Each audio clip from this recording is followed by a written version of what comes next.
Blog Talk Radio.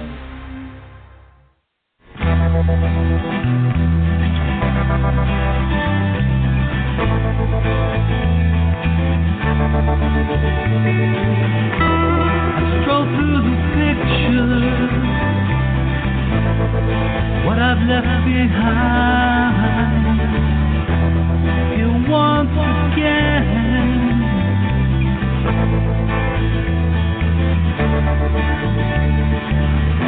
I'm locked up in memories, they all intertwine. The memories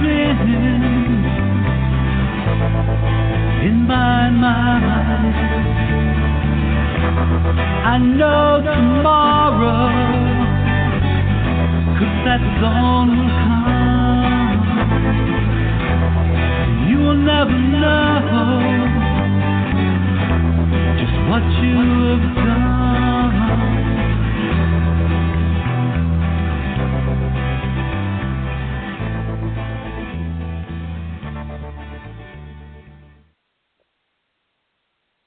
Well, good evening, everyone, and welcome to the NAASCA, Stop Child Abuse Now, Blog Talk Radio Show.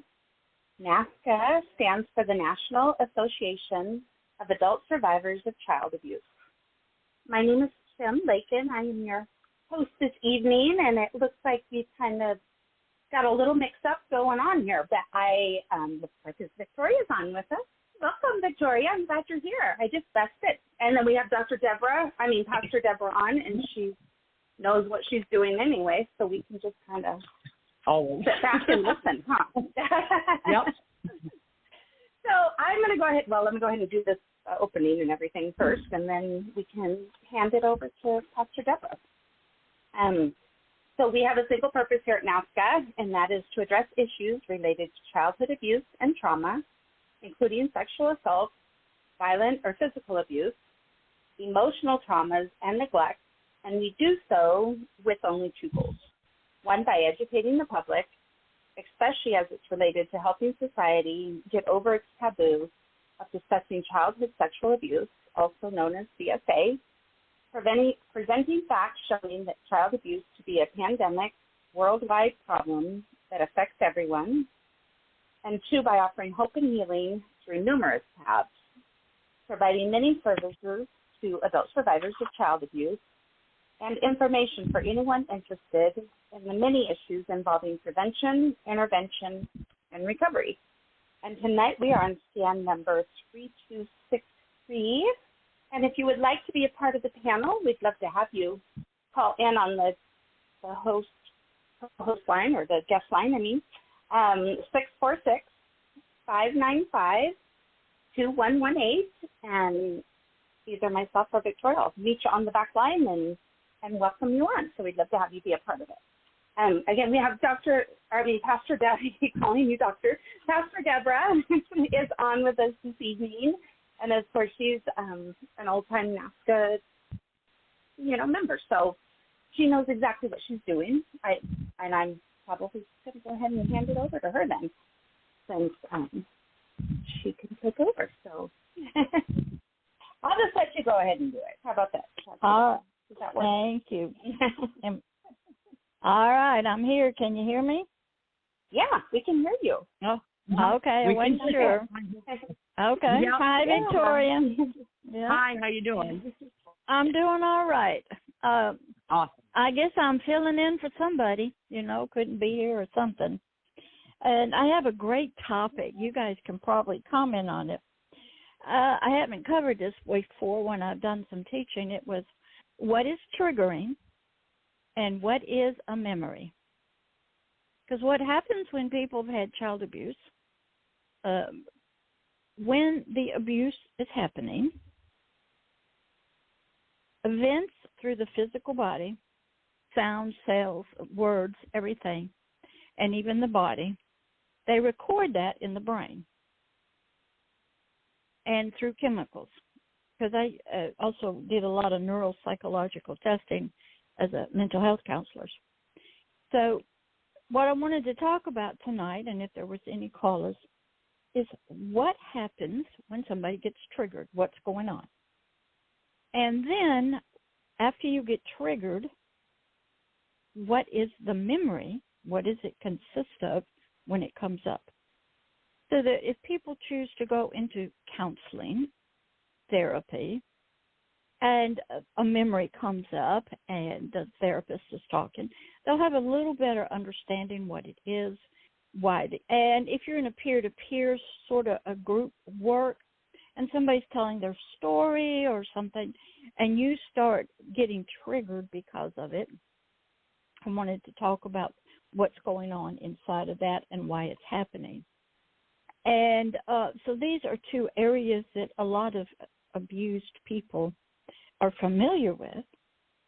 They just don't get a lot of teaching and explanation on. And so they don't know if they can stop triggering, what is it, what's its purpose, how does it happen, and then the memory, what it seems so real sometimes. And so that was my area that I wanted to sort of cover tonight for people that are listening. And I don't know if there's anybody on the line or if you need to introduce anybody that's, a caller or something. You can. We don't have any callers. Well, no callers right now. Okay. Just the three of us on, so we can just chat. That's good. Okay. Well, one of the things that, since I have been a healer in two areas, okay, I never really asked a lot of questions once I studied what child abuse was. I was exposed to it by neighbors. I had a mentally ill mother, so I didn't have a normal childhood. Moved around every 2 years, and for my brother, that was very abusive. He could never make friends, and I had a different attitude. So our home lives are very important. Even the child birthing experience can be traumatic and can cause some issues. You have a premature child, or one, one comes out with a lot of struggle or something. Believe it or not, there are retainers inside the body.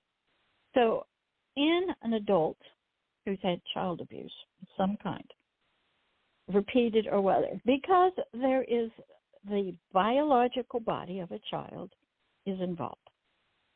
The biological body has 5 senses. All 5 senses are involved in the abuse. And the body itself, which is made up of nerves, the skin, is involved in the abuse. And associations happen, whether it's daytime, nighttime, music, sounds, colors, whatever, through the 5 senses. Associations occur with the abuse. The 5 senses are on high alert. And what happens is during that time in the brain, through neurochemical means, images in neurochemical, electrical form are getting created. And the best way I can explain what that looks like is when you take a camera and you want to take a picture and you open the lens on the film. If you look at the film before it's in a camera, it's just black. It has some chemicals on it. But when you expose the film to light, you open it up, the aperture, light comes in through the lens onto the film, and an image gets formed in the chemicals. Now, this is done in digital cameras also. Light comes in, forms a digital image that we all know in the old style cameras. You can then take the film out. You can make a picture, put it through its solution, and you can get a photograph. The lens let light in onto the film, so that memory of what came in is stored on the film. Memories are the same way. They are stored light images that's stored in chemical, electrical systems in our brains. One of the great books to understand this is to read The 3-Pound Universe. It is about the brain and how it works, and then studying the 5 senses and how they are producing this image association, sort of on blank film in our brain.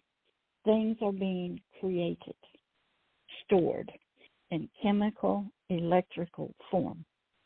Now, once the abuse is over with, we are capable of blocking that off. We put a door there with a lock. Abuse is over with, we go to sleep. We have now locked off that memory. When someone gets triggered, a trigger is a lever. It would be like a door opening. Trigger could be a light switch that turns on. The electrical energy is there to your light, but it cannot come on. So you flip a switch and you make a connection. So these 2 things are involved in an adult or a teenager or even a child who's had child abuse. So when you get into therapy with a therapist, they are trying to help you open the door so you can see sort of the photograph, the memory clearly.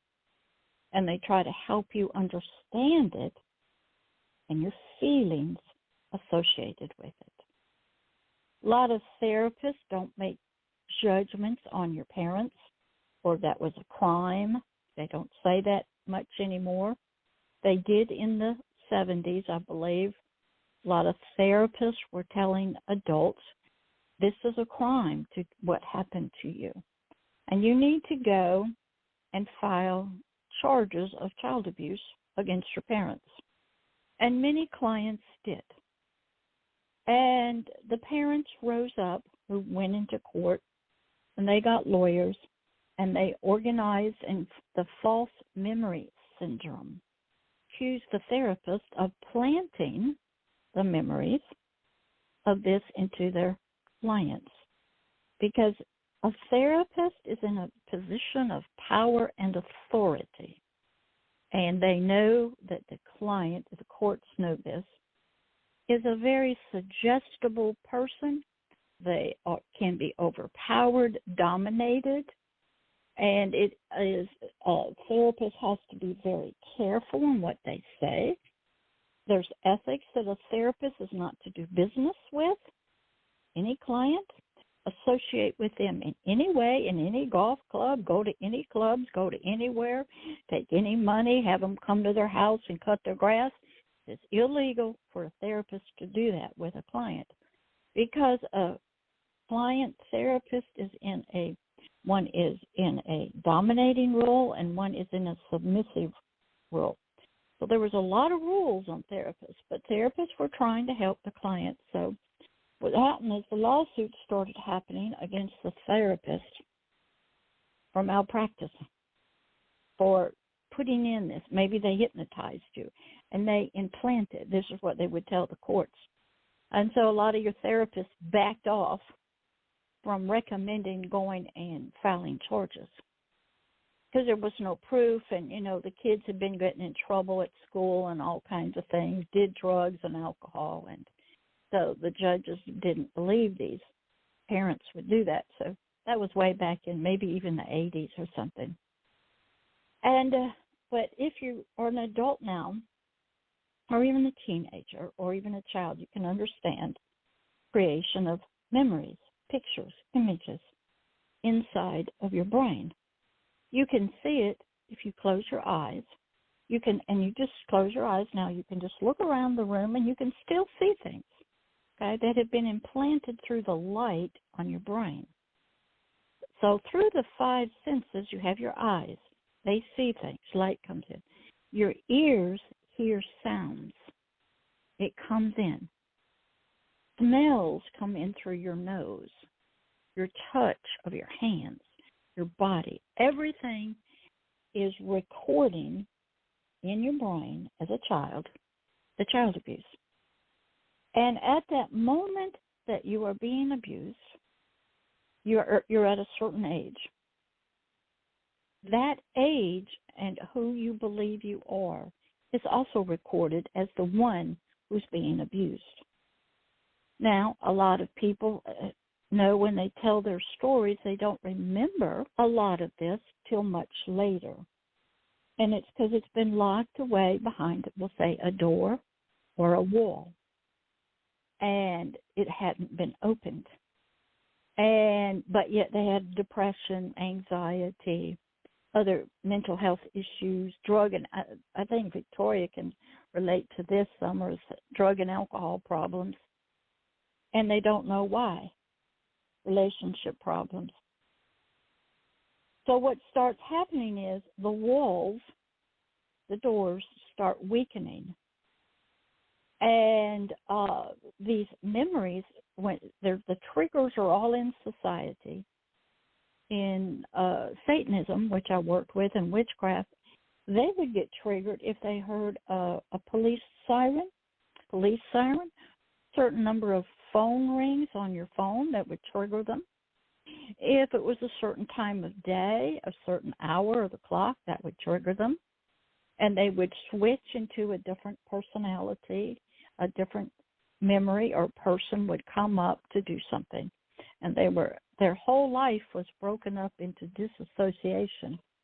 And it was done so the person would not really ever know exactly what was happening, because all they would remember was, I went to the bathroom, and that's the last thing I remember.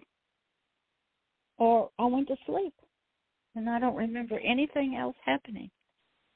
And so triggering, understanding it, so when you're in a group setting or a peer-to-peer or even telling your story to other people, or you're listening to people tell their stories, or you're listening to music or the time of day or the season, pressure on that door and it can open it up, and the memory, it's a chemical release, like turning on a water faucet, can come flooding out.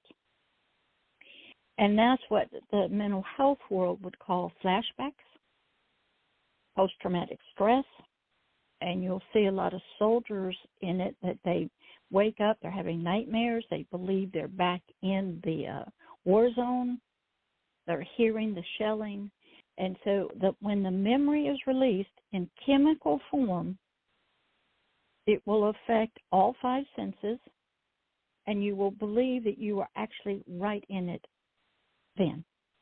And I'll let you guys, if you want to comment on any of that, or if you have any callers or, advertise NAASCA, you go right ahead. Thank you. Yeah. It's Deborah. It's interesting. I think we can probably all relate. Yeah. It's interesting when I first started having, body memories too, and, all the sensories like you were talking about. I didn't know why I was doing that. I didn't know, like when I saw something or heard something or smelled something, whatever, I would just get this severe panic, and anxiety. And like you said, you really sometimes don't know where it's coming from, or images that didn't feel like they were mine. It didn't doesn't make sense. And I was having nightmares where my memories were coming back. Right. And it was it was really, really confusing, Yes, it was. And, yes, it is. Yeah. I started getting into therapy, and, not a whole lot was coming back. And then all of a sudden a whole bunch of stuff started coming back, like a flood. And I told my therapist that I'm getting worse because I'm having these memories, and I'm having body memories and memories, and I'm having, stuff coming back at night, and I'm getting worse. She said, actually, you're getting better. I said, better? She says, yeah. She says, because you feel safe enough to be able to deal with it now. Like you talked about it with being locked away. When you don't feel safe, you can't really deal with that stuff, and I wasn't buying it. I'm not getting better, and I well, ended they the don't session. I ended the session with saying, well, I don't believe you, but I'll come back next week and you can try to convince me again. Okay. Well, see, there's not a lot of teaching if you go into therapy. The therapist or the minister doesn't sit down and go, if some memories come back, they may flood back, okay? Mm-hmm. And remember, in your brain, it's all happening in your biological brain. Yeah. Chemicals are being released. An individual that's been sort of locked up behind the door is going through the abuse. Because remember, at that age, everything is stored. Your age, your looks, the people, the smells, all 5 senses are at work, the body's at work. And what happens, therapists, they're not trained in college to help you deal with the memories. There's no classes to say, when your clients start having memory recall, don't just tell them they're getting better. They won't believe you. That's not even told to us, how to help you recall. Okay? Yeah, she did a great job. That's that not was there. One. Yeah, she was great. She didn't Some just of say them that. are, but what you have to understand is I have seen it, and it comes out a lot to us who's helping as disassociated parts, people. Okay? And you have to learn how to work with that disassociative part. Okay? But now that part is, say, out, the memory's out, therapists really aren't trained. They're taught this wonderful word called integration. They know you've got a lot of division within you, and you've got a lot of maybe disassociation. You have disassociated yourself from the emotions. So they're trying to put you back together as one individual, and it's called integration.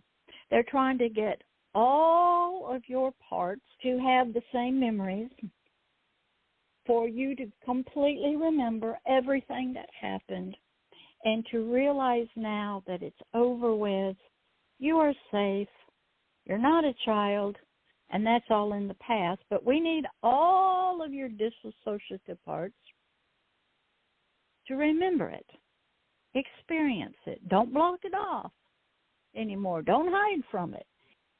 And they sometimes do this through imagery in therapy. I learned imagery. I never used it. Hypnosis. And in hypnosis, they'd get down to your deep subconscious things behind that locked door that you don't want to let out.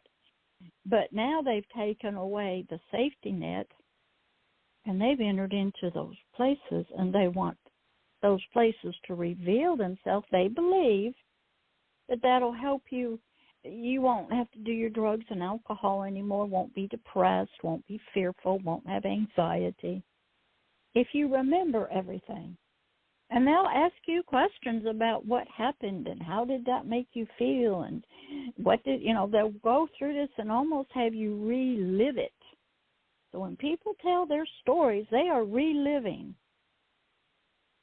that event or events. What they're doing is they're putting themselves right back in it as a child. They are telling you about the abuse, all the fears, the terrors, the torture, everything. And they're supposed to feel good about that. And they end up triggering the other people who are listening because they're experiencing it now. But in therapy, they believe that's a good thing because it's not hidden away from you anymore.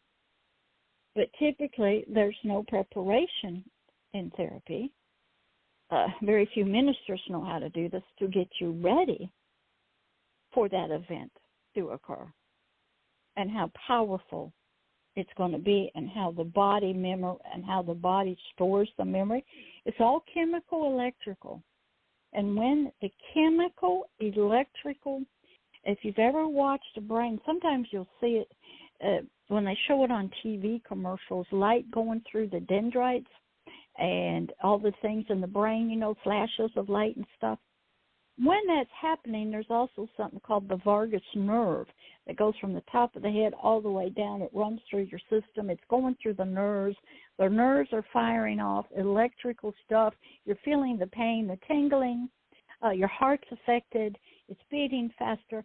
The whole body, because it was all involved in the sexual abuse or any kind of trauma. So you have those whole body experiences.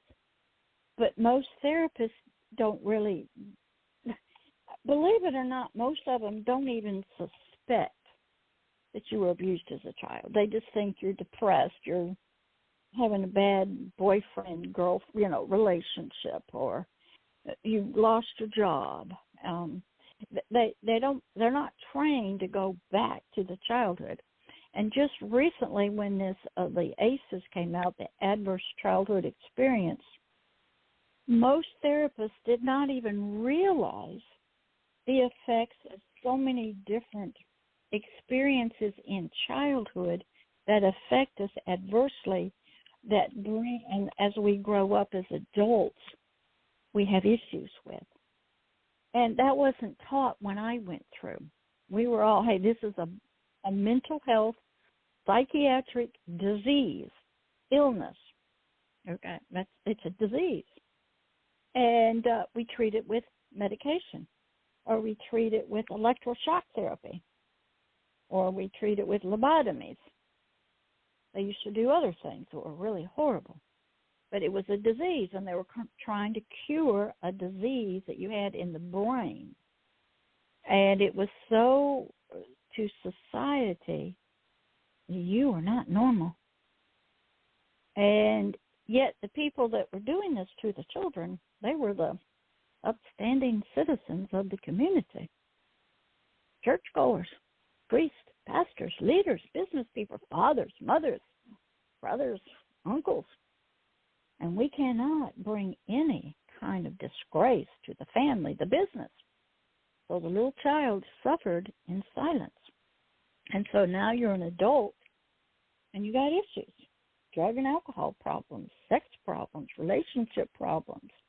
You're just, I don't know, chasing something, can't find it.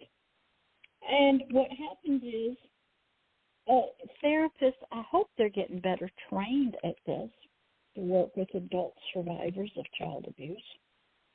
And but they don't get a lot of in-depth stuff because the licensing still says you are dealing with a medical disease, an illness that fits under psychiatry, which is a medical doctor.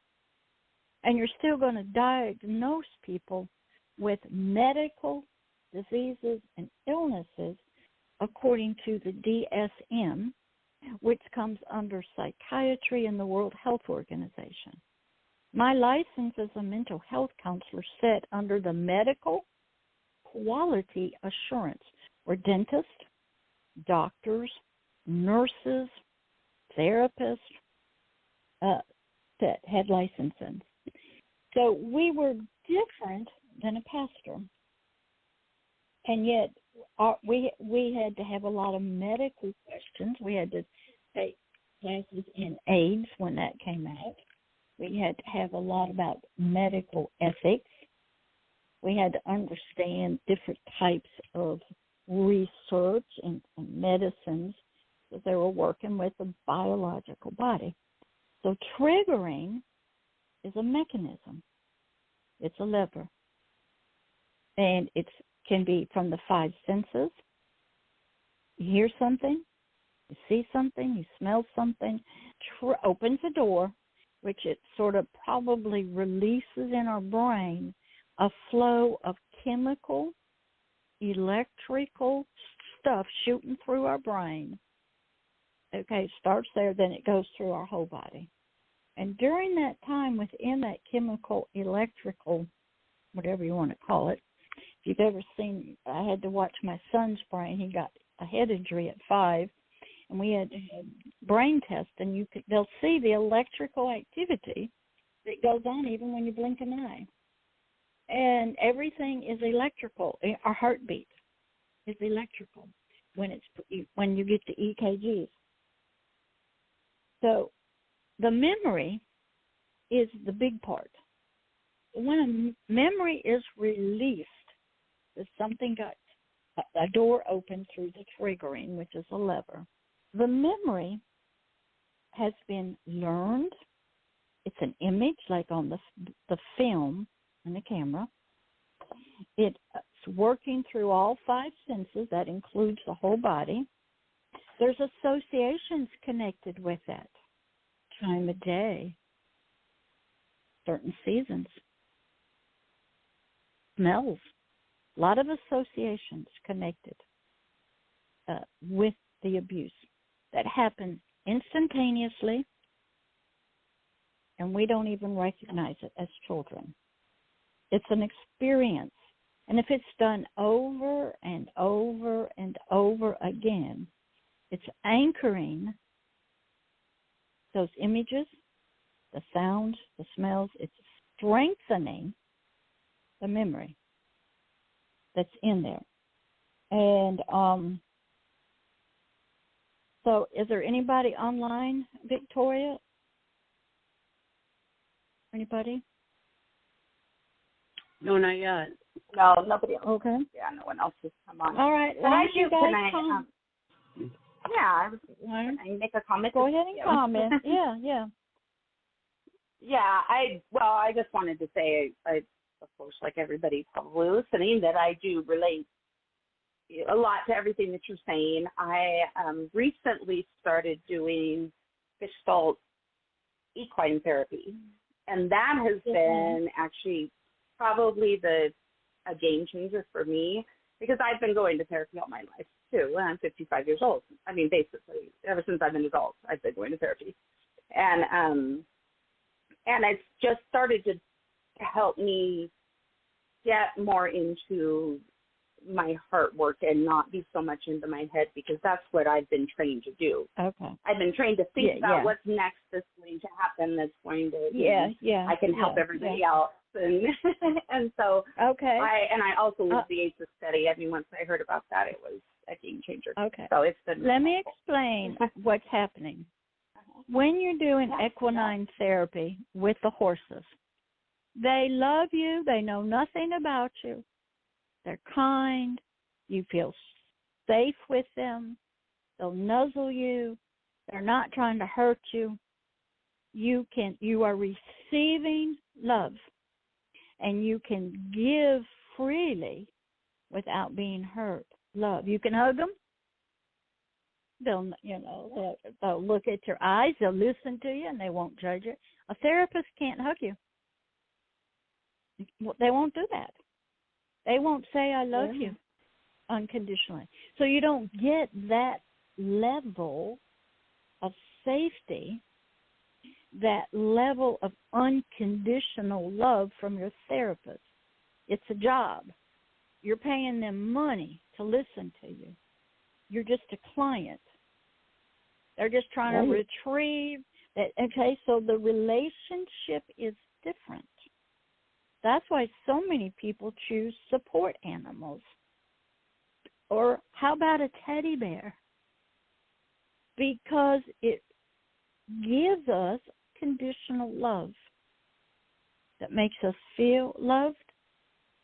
They don't know anything. The animal knows nothing about us or what happened, and they don't care. And we love them in safety. Therapist isn't like that. A pastor like me, you become my spiritual child, and I anchor you in that unconditional love. You don't have to tell me your story. I already know it. I've seen it. I've walked in, been in it. I've helped people worse off than you. You come to me, I know what you need, because I've been well trained in both areas. A therapist is going to keep looking at their watch. I only got 15 minutes. Oh, God, another one of these, and I'm taking notes, and blah, blah, blah. And, okay, see you in 2 weeks, and that kind of thing. A horse doesn't do that. They'll just sit there and love neither on does you. that therapist. Yeah, she has been very generous with her time. It's not just about the 90 minutes that I'm scheduled to do. she'll keep on for and 3 when hours. they do that, and when that happens, you're experiencing a form of love that's bringing healing.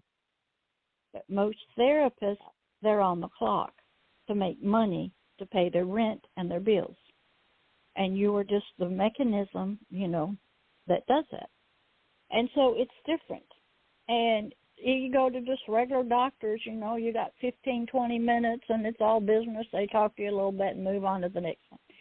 But equine therapy, support animals, they're not like that.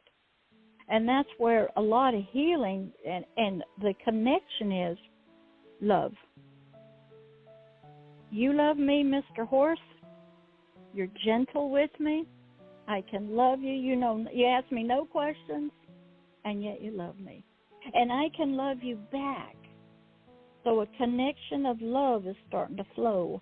And a lot of us, if we're in tune to animals, we can feel it. A lot of them are gentle, and we just want to pet them, and we want to hold them, and we want to love them. We want to give, believe it or not, even an adult person who's wants to give love to other people. They may not know how. And during that time, that's when healing occurs. And what happens is all the system, the 5 senses are being loved gently, okay? New images are being created. Love is slowly weakening the bad stuff. The memories are getting less, and maybe during that time, a door is opened and a child that maybe wanted to be around animals gets to be, and they get love, and the bad stuff is getting weaker and weaker and weaker. And eventually, sometimes when the love starts coming in, okay, the bad stuff cannot stay. It doesn't have the power that the love offers. So memories can be healed through love. But sometimes Victoria, she'll even tell you she was so much off into drugs and alcohol, you got to first get that part of you straightened out and get you off the drugs and alcohol so your brain and your whole system is not also dealing with that. Because that's another layer into the biological system. And how I can relate it is if you ever get ready to eat food, okay, and you look at it, if you go, oh, I love ice cream. It tastes so good and it's so cool on my tongue. Your tongue and your sense of taste is ruling you. If you take it one more thought and say, when it's only going to be in my mouth a few minutes, go into my stomach, it has sugar, calcium, maybe some protein. Okay, so you have to kind of go into another step. But what drug and alcohol was to do is I'm in pain. I can't stop the thinking, the thoughts. I don't know what's wrong. I don't know what I need, but something's happened. I don't know what it is. I can't sleep. I'm not happy. Oh, I'll drink and get happy. And then it lasts for a little bit. And heroin and some of the other drugs, they're downers because we want peace. But we don't have it. We can't sleep at night. We have nightmares and all kinds of stuff. So we start down a biological dependency to try to get something that within our mind we don't have. And some people try to find it. Even sex, believe it or not, it produces peace at the end. It gets all the hormones, the chemicals, everything moving in the body. There's pleasure. There's everything's happening. And people get addicted in the biological brain to all those chemicals and endorphins. And things are just, chemicals are flying everywhere. And so when you become an adult now and you're trying to, life isn't doing so well and you're having issues, you want to know why because you don't have the memories, okay? Then what happens is you go try to find them, and you can find therapists. So if you're going to seek a therapist, you need to try to ask them what their expertise is, if they have any, training in working with adults who've had child abuse. If you remember that, you may not remember that because that's locked behind the door, and it may not come up till sometime later till something opens the door. And then you can talk about it, but then it's, gets kind of rough, and the memories are powerful, but they can get weaker, and they can be destroyed, and they can be forgotten, and you can take on new identity because you're not that child anymore. You're not being abused anymore. That takes a lot of work to do that. So, you got any questions, or you want to make a comment about anything? Yeah, when I found my therapist, I was looking for somebody that specifically dealt with MPD because I'd just been diagnosed. How were you diagnosed, Victoria? How were you diagnosed with MPD? Were you tested? Well, a situation happened, and it was a very confusing situation. I'm not going into it, but I ended up going to the psychiatric ward, and my psychiatrist at the time.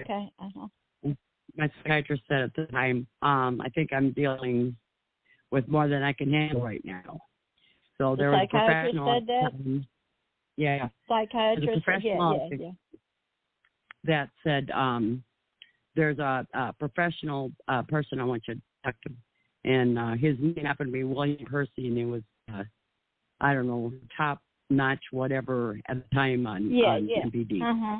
For those who don't know, it's multiple personality disorder, and now they renamed it dissociative identity disorder. Yes, for people. That's correct. That's correct. Yeah. So I just want to give that out because a lot of people aren't familiar with that term anymore. So anyway, we all went into went into a big room at the psych ward, and I don't remember anything that happened, but apparently he called out the one alter that was causing the trouble at the time. And, somebody who's been trained in that knows how to do that, yes. Yeah, and the alter wouldn't talk.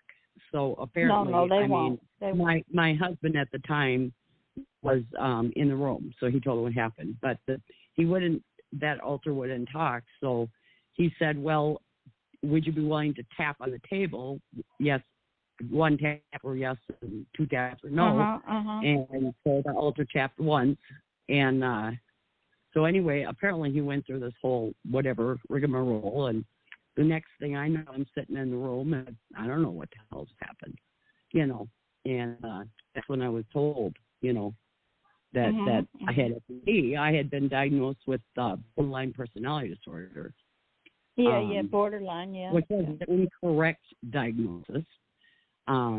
So the two situations were, I'd be a little kid crawling around. That was my alter, would be crawling around on the psych ward on the floor, previous times I'd been in, and go on a table and start whimpering and, shaking and holding on to myself and stuff. And they'd say that, I was doing it to get attention. Well, as soon as I got diagnosed, the same situation would happen. And they would say she's in an altered state. Now, there's two different, ways that they're dealing with things. The one is ignoring me.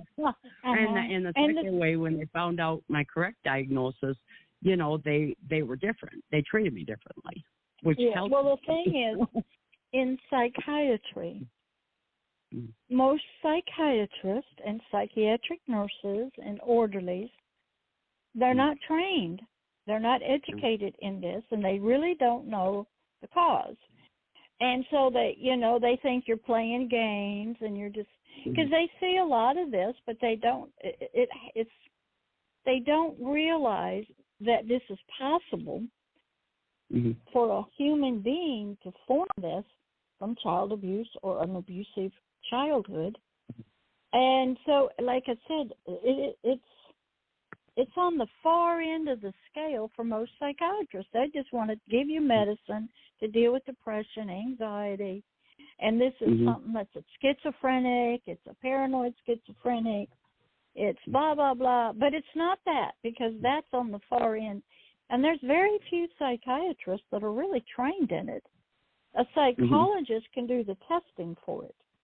I got thrown into this with this kind of people with no knowledge. God had to show me the switching that went on, why it was going on, the different names, and I saw it in my own home. I took a girl in. I was helping. She crawls under the bed. She's in an altered state. She's butt naked. She has no clothes on, but she's fully dressed, but she doesn't. That one didn't. And I knew what it was, and I just said, what kind of clothes would you like? She said, some black leather stuff. I said, reach my hand under there. I said, well, put your clothes on and come on out. I had to learn how to deal on the job training with them in my home. I never really saw much of this in mental health work, because even though it was probably there in the jails, people didn't know what it was. You were borderline personality, which means you're half a kid and half an adult. That's about it. I saw schizophrenia where people heard voices talking to them. And you call the psychiatrist, and all they do is up the medicine, because they didn't know where it was coming from. They didn't understand. They had me severely sedated. I tell you what, at some points could barely function with the sedation. Yes, and that's all they know to do. Yes. Is they're trying to stop. I put out my hand with a psych ward, and they'd almost fill my whole hand with drugs, And I just swallowed them. That's all they know. Well, in psychiatry, if you don't have a brain tumor, if you don't have brain bleeds or brain damage where they know you've hit your head, they can see that on x-rays, MRIs, and stuff. Then they don't know what to do except give you medication and pretty much drug you out. That's all, because they don't really study it. They don't believe really much in it. They don't have the time. You stay a few days in the psychiatric hospital because the insurance won't pay, and the insurance just wants you to get on the drug you out and get back because it costs them money. And at the same time, nobody wants to look back at child abuse. You're an adult now. Hey, everybody has an abusive childhood. Everybody's been beaten up. Everybody's had issues. Hey, get over it, sort of attitude. And but once you start recognizing it, most everybody's got it. Because nobody had a perfect life in childhood. And now with that ACEs test, they're recognizing just the divorce of your parents is traumatic. Having one of your pets die is traumatic. Moving, it was traumatic for my brother. He moved every 2 years in the Air Force. He never could get friends, always moving. So in helping people as adults, a healer, a therapist, a life coach, a friend. We know there's equine therapy, there's dog therapy, there's all kinds of animal support. People need to be aware that this happens. Yours, Victoria, sometimes they would say it's a cry of help from that person, trying to reach out in places, but you couldn't control it, could you, when it happened? Oh, no, not at all. But so there was and people don't realize fear, fear of hospitals. Somebody find fear, which releases cortisol in the brain, triggers stuff will bring up different personalities, okay? The memory starts going like you're under the table, you're afraid, you're trying to hide. That person at that age has already done that as a child. But in psychiatric work, they just think you're goofing around, you know? They just think you're just rebellious. You know? Well, you know, I used to call, when they'd say borderline personality disorder, instead of saying that, I used to call myself a border liar. Yeah, well, what they I would say a border liar. Well, they don't explain what it. Think I was lying. Well, what borderline personality, my brother was diagnosed with it, is you got 1 foot in childhood, dependent. I want to be taken care of. I want to have fun. I don't want to be responsible. And maybe 1 foot as a teenager. You're straddling these thoughts, these concepts, these areas of responsibility. And you want mama to keep taking care of you. You don't want to grow up yet because you'd have to be responsible. And for whatever reasons. And that's what borderline means. You're not fully an adult that's mature, can handle stress of life, childhood tendencies and attitudes and behaviors, or maybe a teenage or rebellious. That's where you see a lot of rebellion come in when you have your teenage years. And that's what that means. You haven't, this person inside of you has not fully matured into a responsible adult, left home, got your own family, got your own job, handling life stresses. You've left all the childhood antics and childhood rebellion behind you, okay? And you're moved into a mindset of an adult. But borderline means you haven't done that yet, is what that means. And you're still rebellious, and you're still got an attitude and something. So they don't see it, that it's different personalities or different associative parts that are coming up, trigger situation, and a memory is coming and a personality. They don't see it that because they're not trained. Okay, very few psychologists and psychiatrists see this, Victoria. They don't, and if they see it, they just call it borderline. Okay, right, and they don't. And if you get tested, this one girl I had living with me, she had lots of them. She was on anti-anxiety and depression medicine, seeing her psychologist 3 or 4 times a week. He said it was going to take 6 or 7 years for her to integrate. That means get everybody knowing everybody, getting everybody to meet everybody, everybody to accept everything that's happened. We're all one big happy family. Let's all work together, okay? None of this, coming out and doing different stuff. He said it would take 6 or 7 years. And a primary care physician had diagnosed her because she had been getting some deliverance classes, ministry, and some dissociative parts came up. So they sent her to a regular primary care physician, and he said, oh, yeah, you got them. And so this psychologist was treating her, but then the insurance companies was getting upset because he's seeing her 2 or 3 times a week, charging lots of money, and they're paying for it because she's working somewhere. And they wanted to know if she had been tested properly by a psychologist for this. And he said no. He said, well, then you get her tested. So she went to take the test with a psychologist who was trained in multiple personalities. And she came back. She didn't have them. And I said, well, didn't your system and your people pop up and take the test and tell them? Oh, no, we can't let anybody know about us. We have to protect our system. So there's a big self from being discovered, even in the psychological testing.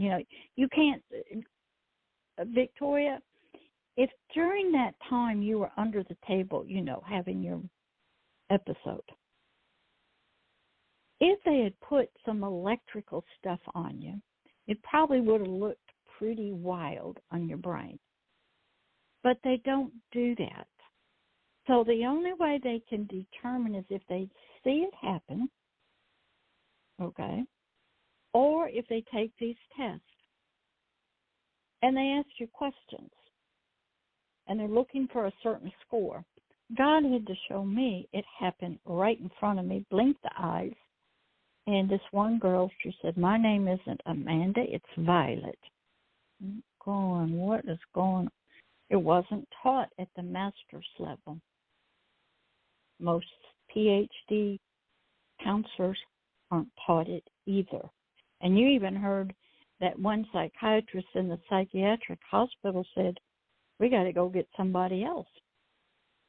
It's just not the top of the line for them. Just plain old depression, anxiety. If you've been in war now, they know about the soldiers. We'll have post-traumatic stress, flashbacks. But it's not multiple personalities. It's just flashbacks. Okay. Yeah. And, how many kids get spanked, and they have divorce and stuff. That doesn't cause any problem. They're out there, okay? But when you start reading, a great one is Hershel Walker. He was a NFL football player. He came out and he's retired, and he said he discovered he had multiple personalities. And he gives his testimony. It's out on YouTube. And there's other people like the Three Faces of Eve and Sybil. And they're all different because in Three Faces of Eve, true story, happened in the South, there wasn't sexual abuse, but there was trauma, kissing her dead grandmother. Sybil, the mother did it, not the father, not the uncle, not. And there was all kinds of sexual abuse, but not with, the male organ, but all kinds of other stuff. And so that's a different case.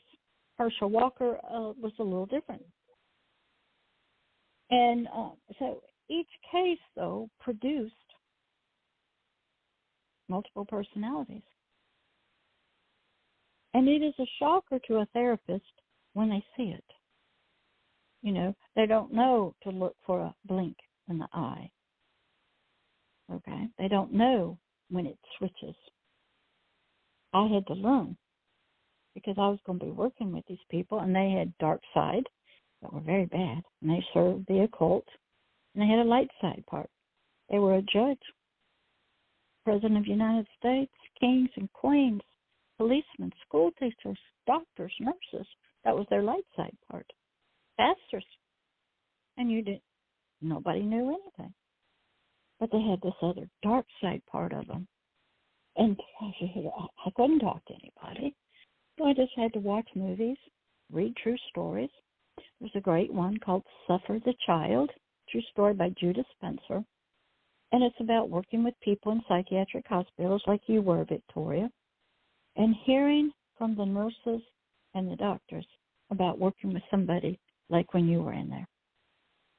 True stories about all kinds of things of what children will do during traumatic, stressful events.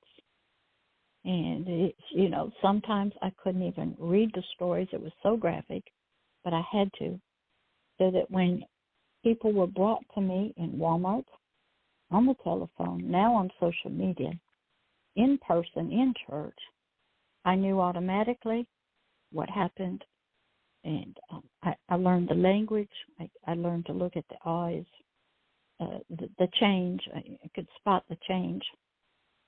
Because a lot of times once the system is comfortable with you, you might be able to answer this, Victoria. When you got comfortable with, you would allow the different parts to come up and say hello. Did you do that? The psychologist, I actually was meeting her in she had an adult unit and a child unit. And I was going to the adult unit with my personal care attendant. He would go with me because I don't know if people know about when you get in altered states, whatever, sometimes you don't get out of them for a while. Correct. And then I call it, we used to call it getting grounded, which was me coming back. That's correct. That's the term they use, yes. Yeah. 50 minutes is up and, you're out the door, like you said. Well, he would come with me, and we'd go on a bus home, and he'd stay at my house, and I know he never got paid for all the hours he stayed with me, but he would stay with me until I was back in my body. Me, the main one. And one time we got off the elevator, and I thought we were getting off the first floor, which we usually did, and we got off in the basement, and I walked out of the elevator and looked at the door and collapsed. He got me back in the elevator and got me outside, and he said, "What's going on?" And I said, "That's my dad's name on the door." See the name. That was a visual. See, a visual. The name. Called my therapist, and I said, "I think that's my dad's office." He never knew, and she said, let me check into it, and she did, and sure enough, he was the head of security of all the computers in the hospital. So I said, I can't come back, even though she was helping me immensely. So what she did is she took all my information out of the computer, kept it on a written file in a locked file cabinet in her office, and she started meeting me over at the children's unit, which actually was great because most of my alters were children, and they loved it there. That's where all the boys were. That's where all it wasn't an adult office. So you don't find many therapists. Loved it there. Yeah, the thing is, you don't find many trained, licensed therapists to do that. The master's level do not get this. Very few psychologists get this. Very few, as you found out, psychiatrists get, because they really think this is such a small portion of society. And even if you had child abuse, they don't believe that every person has multiple personalities or disassociates. Okay? So it's such an unusual, very rarely seen. But what I have learned is everybody that has had childhood abuse or trauma has it. Everybody. Everybody disassociates. Everybody has created parts. Everybody leaves their body. Okay? Everybody has out-of-body experiences. Everybody has loss of time. They have nightmares. Okay? They don't want to talk about it because it is very embarrassing. And they don't feel safe. Like, when you were in the child's unit, your children said, we feel safe and can come out. Yeah. Okay? And most people, like I said, somebody who's an adult or a teenager or a young adult, they just need to hear and know they have the disassociative system in them. It's a gift from God. He helps you survive it. You didn't die of a heart attack over the stuff. You got a bad book, okay? He knows he can come back and get you healed with the right people, okay? I felt it was a total gift. Matter of fact, I thank all my alters for being, for being courageous enough to be created. I mean, I know that there's a higher power that sets up your mind in a way to protect you. I would have been beyond help. Yeah, I don't want to try. I don't want the word insane. You would. Beyond help. That's right. Yeah. That's right. So it is a gift of sort of salvation protection. Oh, it is. And okay, and it takes a skilled healer. It could be a neighbor, it could be a best friend, it could even be like the horse equine. God will do healing through love. God, whether it's a person, through a song, through connections, things get weaker. Okay, nature. And what happens is a lot of inner work has to get done within the system. Okay, and people. I'm just trying to say, in therapy, most of your master's level people who are the therapists don't get this training. Pastors don't get it. I got it on the job.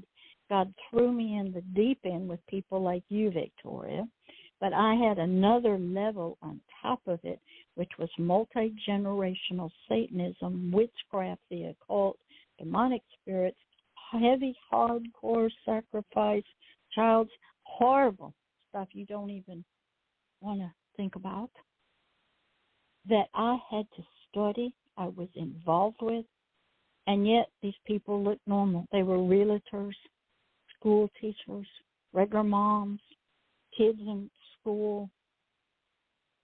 I worked with kids who were sold into child pornography, that were kids of rich people over in England, out of Europe, Russia. I got thrown in with this stuff that I knew nothing about. I had to learn fast. I had to see it.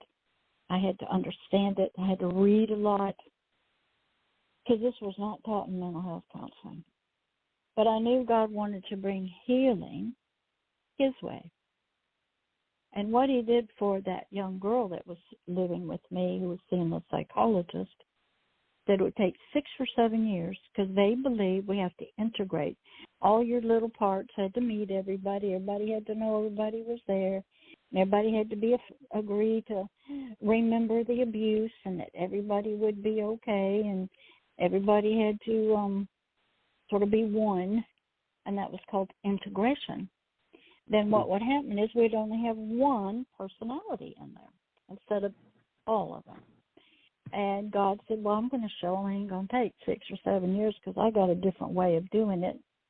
And it was through prayer and deliverance, and it's gone, another level. But you can get a lot of healing, like you did, Victoria, in the psychiatric psychology field. Mm-hmm.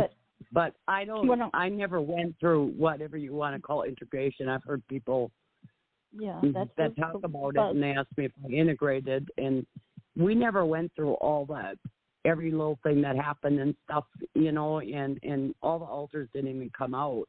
I just came to a place where, I didn't disassociate anymore, I mean, it wasn't like everybody told their story and everybody knew each other. It was just all of a sudden, it was almost like they're just gone. They're just gone. Yeah, and that's usually Victoria, if you want to call it altar or host or whatever you want to call it. Just started living life, I mean, I still have memories and stuff. Well, I bet you it started happening when you got in AA and you started calling on the higher power. And once I got sober and drug-free, literally a fog lifted off my brain. Yes, I can't even describe it. Did. But my brain wasn't functioning correctly. And it was pretty much dead. And all of a sudden, it was like a new world. It was like, how you used to watch black and white TV, and all of a sudden one day had a color TV. That's exactly the way it was. Well, people don't realize, you started off with drug and alcohol to really relieve some pain and get some peace and happiness, and then it takes over the biological body, and all the nerves and everything get dependent on being drugged out, like having anesthetized. And when you take that away, all the nerves and all the pain of the nerves is what you're feeling. And then the other pain is there, from why you did it. So, and at first, but you got to get off, like you said, the drug and alcohol. So going through the 12 steps where you got introduced to a higher power and you start doing some stuff, the higher power starts intervening and working. And slowly, a lot of times, without you even knowing it, he's taking care of business, and you're calling on him for help, and you're living your life, and you're not doing drugs and alcohol. He can work with your brain now. He can work with you. And you've shown him that you want to be healed. You want to get off this stuff. You have taken the steps, and you've been faithful. I think you're still going to AA now, aren't you? Oh, absolutely. Yeah. AA, So he goes, I can work with her. She's serious. Yeah. Okay, and she's working with me.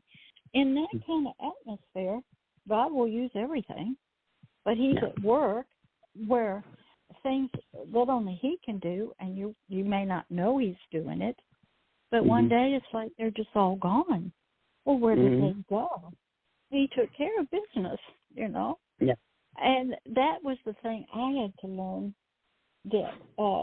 about it. But the understanding what your memories are, okay, and they do form because the Bible tells us, as you think in your heart, in your mind, so you are. So during the abuse, you think of yourself a certain way, something happening. That's who you are. You form a personality, a memory.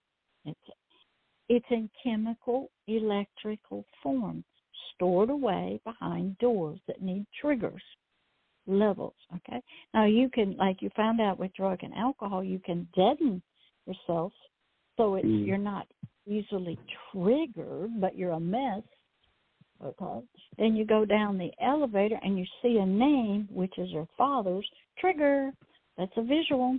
There wasn't any, okay? That's a visual. You know the name. Boom. Triggered. Boom. Right then and there. Yep. So and I hit the ground and start shaking. Just by your eyesight, people start understanding how the biological brain works with the five senses and the body, and you start understanding the neuroelectrical system of the brain, the vagus nerve, and how all the nerve endings in the body, how memories are created, how triggers work. You're starting to get a handle, okay? Sometimes it's not good to be in those support groups with peer-to-peers. Peers can't heal you. They themselves are still broken. I can talk, been there, got the healing. I can now help others. Peers can be friends. They can be support systems, comfort systems, the healing system that you need. So at the same time, we've found out through many ways the support animals, teddy bears, equine, because love is being exchanged. When you felt in AA was love of those people without any judgment. They were ahead of you. You could look at them and see their lives have improved and changed. No alcohol, no drugs. They kept you on track. They picked you up. They took care. They made sure you were there. They knew what you were going through. They'd already been through it. And they were calling you, keep coming our way, keep coming to the meetings. We ain't going to let you sit at home. We're coming. And slowly, because AA works with that higher power, God, Christ Jesus the Father, and no other is supposed to be, you were getting some really good help that really started healing. Now you're way on down the road. So you're giving. Well, I always say that my sponsor loved me before I could love myself. And there was also nobody else in my family that was doing anything to, improve themselves. My mother, when I was born, she even told me this. She used to laugh about it, that when me and my brothers were little, she couldn't handle our crying. So every time we cried, so think of all the reasons the baby cries. Every time we cried, she'd put alcohol in her bottle or give us alcohol because she couldn't handle our crying. So, can you imagine every time I had a need of any sort, hungry, angry, sad, wanted to be held, wanted my diaper changed, whatever, got alcohol, So, that was very obvious that I wasn't supposed to have those feelings, And there was nobody in my life that really, until I got into AA, and I would say my sponsor loved me before I could love myself, because I never learned that. I always thought I must have been a horrible baby, or my mom wouldn't, my parents wouldn't have given me away. That's how I thought of myself. And I didn't feel like I deserved even to breathe the air. That's why I was suicidal a lot. But the thing is that not everybody dissociates, but people do have, like you were talking about, body memories and all that. So, like my therapist said, that a lot of people, most people, everybody disassociates to some point. It's like, you're going down the road and you're going to the same place you've been to all the time, and then you go somebody says, oh, did you go by the Dollar Tree and, see all the cars parked there? Well, you probably don't remember that, She said, but MPD is like on the other side of the spectrum, But, and disassociation is kind of over there by, or farther down without, splitting off into parts. And so a lot of people will disassociate and be under like high anxiety, and they just kind of leave, they kind of just go off. And I still do some of that where I just kind of, go away because it's just too overwhelming. But I don't split into a separate altar. That makes sense. The way that I guess I can relate to all that you guys are talking about is that I know that I can disassociate. I know that I can, okay, I've got to put myself in this position right now and do this work and right now, and especially when there comes to something going on in the, oh, there she is, she's back, something going on like in the family, I can take over that and make sure that everything is taken care of. Hey, but somehow I got muted. Oh, did you? Yeah, I just hung up somehow. That's okay, but we're about out of time here. We're about out of time. What I wanted to say is 11 minutes. Understanding triggering for yourself is important. Understanding your memories and how it affects you is important. So if you're seeking therapy and healing, you have some knowledge, so when you go to the therapist. And some people are going to face the memories, and some need to, some don't. Victoria found out that they sort of just disappeared, okay, as she got off the drugs and alcohol, and she had somebody who loved her before she could love herself. Her mother had issues. That's why she was given alcohol as a child. And you can see what our parents in their childhood, some of their issues and their problems get passed on to us. And so if you are a listener of NAASCA or somebody, there's help. Victoria found it. A lot of people find it in equine, other ways of healing. There's hope, but you have to be on the track. You have to be seeking it, going after it, saying, I'm not satisfied with my life. I want to be better or healed, and seek treatment, whatever that means. For some people, they'll find it in the psychiatric world, in counseling, equine therapy, animal stuff, hospitals, volunteering in the community, reading books, doing inner child work. Some people will find it in volunteering in the community, some people in the church, some people through prayer, AA. But if people aren't pursuing knowledge, see, something was in Victoria. She was not satisfied the way she was. It's like, I know something's wrong with me, so, I'm trying to do my own healing with drugs and alcohol. Well, that got worse. So then I go, I've got to find something, and she found AA. So a lot of adults give up, they quit, they don't stay on the path. And there's a lot to learn. So now Victoria's a great advocate. She's out there talking about her journey and her healing and her life. Now she can help other people get on the healing path. So it is about 8:21, and you girls can finish it up and do whatever you need to do to close out the show. How's that? Yeah, Hello? well, thank you. Hey. Thank you for coming on. Always interesting. And I appreciate you bringing topics, too. That always helps when people bring topics to the table. Well, and I encourage other people that hear the show that, the shows are on 5 nights a week, and Kim gave the number earlier, and you can call in any night. It's always the same time and stuff. I do want to say one thing where that I like to read. I know we've got a little bit of time here, but there's a Serenity Prayer for NAASCA, and it's something. Excuse me. Hold on, I'm gonna have to put on a minute. Hold on. Go ahead, Kim. Yeah, I know I've been on with you a couple times, and yeah, so you're always informative. So thank you. I appreciate you being on. Well, you're welcome, Kim. Mm-hmm.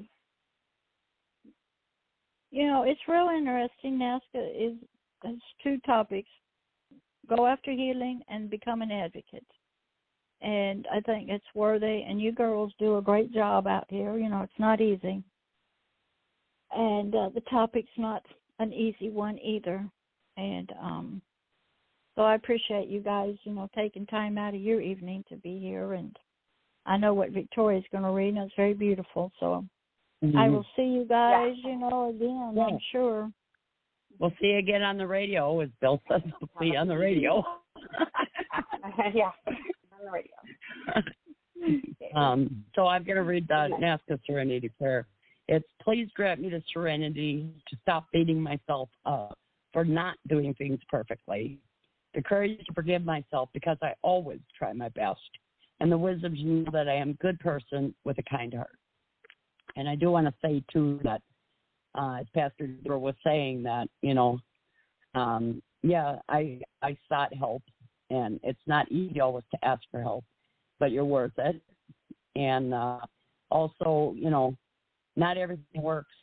One thing works. So if something doesn't work that you try searching, the answer is out there for you, you know, but have that in your heart that, you know, things can get better. There's always hope. I would say where there's breath, there's hope. And I had to go on mute there for a minute because my dogs started barking at something. I'm not sure. But they're always keeping me busy. I have a service dog. And I tell you what, that unconditional love is amazing. It's amazing. And I tell you, they have really helped me a lot. So what were you saying? What was the name of the therapy you were talking about, Kim? Aquanine or? So it's the equine, yeah. So it's the Gestalt, which is, I guess, you're digging deep into the inner, you know, inside of you and getting back to what we've both been talking about, getting back to who you are and what God has called you to be if you're, you know, a believer. And and I think what has been the switch for me is there's also an aspect of, yes, the horses are pretty unconditional, but they will also not approach you if you have walls. So I think that's what was really interesting, has been interesting for me, if there's big walls up. So we sit there and we have our session in the barn with the horses. And there's 3 of them that she has. And they just sit there, and you can tell kind of which one is listening. And it's interesting because I didn't know anything about this until I started, and then she started explaining it to me. And when I go in, there's always one that's listening a lot more attentively than the other, and it's not always the same one.